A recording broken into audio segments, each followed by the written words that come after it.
araw dito po uli sa bukid. Yan, maraming linisin. Yung araw. Pero parang nagdidilim. Yan, mga ube. Ito, tinutubuan ng ube. Yan yung ginagawang pananim.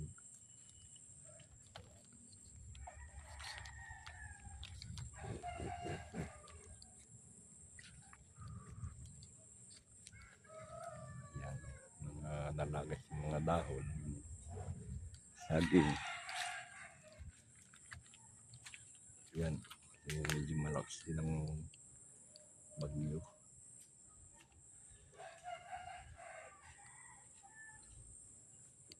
Yan, daming. Pagkatapos sa bahay, dito naman,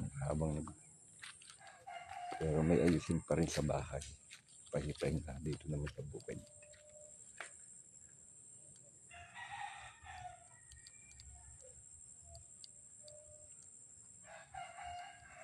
Teka, meron pang